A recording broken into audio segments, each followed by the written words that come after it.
And hello, everybody. I'm Sherry Shriner. It's Monday night, May 14th, and you're listening to me live at SherryTalkRadio.com. If you have any questions, you can send them in to SherryTalkRadio@yahoo.com.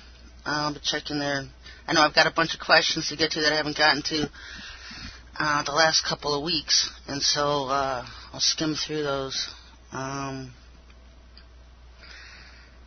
Put a quick question for the show in the subject line, otherwise I'm just going to jump over it until after the show, because I get emails all the time, folks, and I don't know what exactly is for the show or not. I found it interesting this week, information coming out about President Bush's directive that he wants Congress to prepare plans that they can prepare legislation so that they can appoint leaders instead of having elections. And this is so alien agenda. This is where you start to wonder where the rubber hits the cement and where they're not all working together.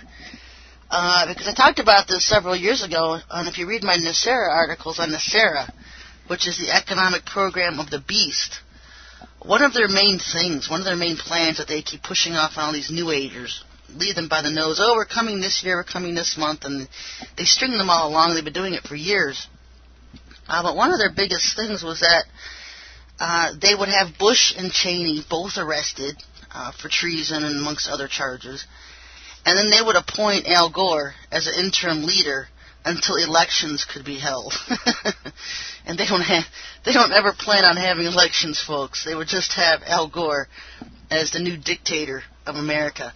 And so all those who think NESARA and this whole Saints and Germain and Sananda and Maitreya crowd, this whole thing that's been running around in the background for years, is going to be any better than the New World Order faction we have now. I mean, you're in for a rude awakening.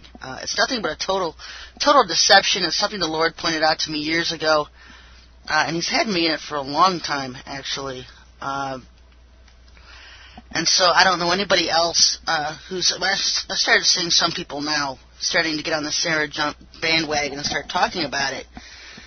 Because it's a viable alternative, one of Satan's, to come to power on earth as the Antichrist. And we know that NESARA is his political economic program. I mean, it's going to be a new economic program in the world. They're bribing people now. I've done several shows on this.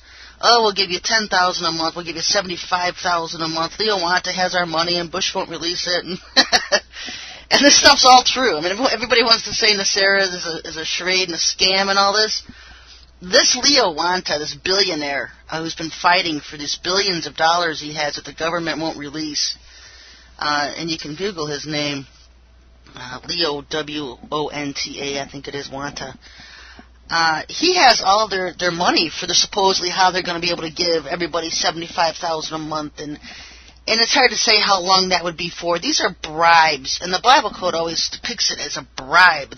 They're illusions, they're bribes, because once you accept it, then they're just going to take it away. They're going to say, oh, forget it, we can't afford it, we don't need money in God's kingdom. Because they're supposed to be establishing God's kingdom on earth. So why does everybody need $75,000 a month and be in prosperity programs?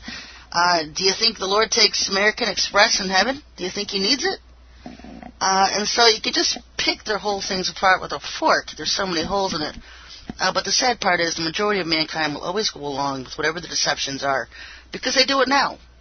And the ones who point them out are always castigated and you know, we're called every name under the book, under the sun. They invent new dictionaries of calling us names. And that's the way it's always been. The majority has always fallen for all of the deceptions.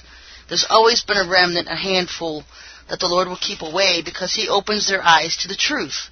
And the only way you can know what the truth is to ask the Lord to reveal the truth to you in all things, and to do that every day. Otherwise, how do you know you're in deception? That's what deceptions are. Deceptions are clever. People don't think they're being deceived. That's why they're deceived. Okay, folks? Okay, and the only way you can do that is to get the blinders taken off your eyes.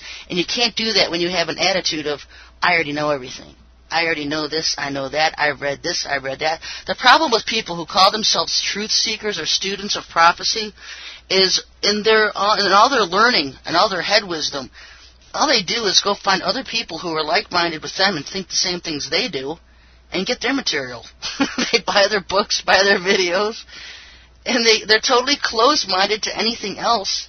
What if that person they're spending all this time and energy on is wrong?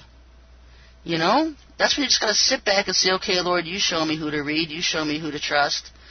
You lead me to learn what I need to learn and from where. Because that's how people just stay in deceptions for thousands of years. I mean, how many are still worshiping the Lord on Sun God Day, on Sundays? I mean, come on. So deception works. Deception's good.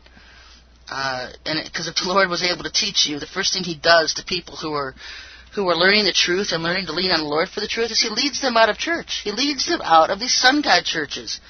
And so then I'll hear from people, they feel guilty because that's the conditioning, the mind control. We're supposed to be in church on Sunday. And you know what? The Lord would rather have you not in church on Sunday than being misled and led into the pit of hell that most of the churches are leading you in today in His name. You know, they're teaching you, we have to obey the commandments while they break them. They're not honoring the seventh day, the Sabbath day. There's not one verse in the Bible that changed the original Sabbath day. There's a $50,000 reward on the internet for a person who can find one verse in the Bible that changed the Sabbath from Saturday to Sunday.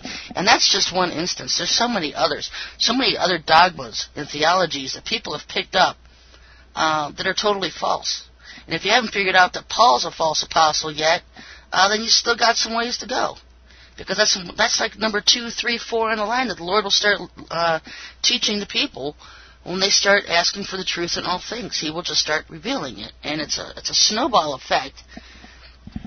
And it's a process. It's a journey. It happens, over time. It's not something that happens just overnight. I know when I started doing that, 1 or 2, 3 years later, you're like, wow, you're just amazed at all of the things you've learned and all of the things that you know. And I had always told the Lord, I'll post anything on my websites that you reveal to me so that everybody else can learn. And so that's what I've always done. And what gets really funny is at times I get really frustrated and just fed up and just tired of everything. He'll lead me back to my own writings. He'll have me read something I've written before, something I've recorded before. And He'll tell other people, the Lord wants you to reread this or listen to this. And it's funny because I learned so much just going back reading my own stuff, because at the times I write articles and say things, I'm usually just directed by the Lord at that time. And so it helps even for me to go back and reread something, re-listen to something. Because, you know what, He just doesn't tell me to go anywhere else. I know there's a lot of good people online, but there's also just a lot of deceptions online. There's a lot of people in His name online that are acting in their own names. And so you have to be very careful. Very careful. And the Lord never puts two of His own people in the same ministry. And that's why I can't stand this whole prophecy club thing. I've always hated that club. It's a commercial, let's make money off the name of Jesus club. Let's create a video and the Lord told me this and now I'm going to charge everybody $19.99 and you can hear what He said. You know what? I don't want to be standing in these people's shoes in the last days, or even not in the last days, but even at judgment. Because I certainly would never charge the Lord anything the Lord ever told me to charge people for it. Now, you can read all the stuff on my websites for free, but if you want a book, then you got to pay for it through Amazon because you're paying for them at that point because they've put it all in book form and stuff, and you have to pay the publishers to do that. But you can read everything on my websites for free. The archives are free, the radio archives. As far as long as possible. I've always had them for free. It takes a lot of bandwidth, and so. But I've been covering that with donations. The Lord's always had a few of His faithful followers help with the expenses and costs of things, and I've always had enough to cover the website expenses. So, you know what? It's just in the Lord's hands, and I just would not ever even fathom having a vision or a dream of the Lord's and then charging people money to hear it. And so I just detest these clubs. They're commercializing off of the name of the Lord, and that's just wrong. Questions coming in, get to them right away. So I wanted to get back to this.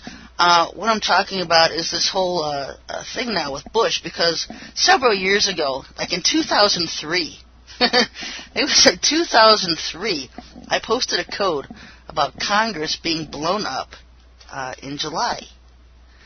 And so now Bush is kind of getting on this bandwagon. Well, we need some kind of legislation so that we can have the power to appoint elected leaders instead of having elected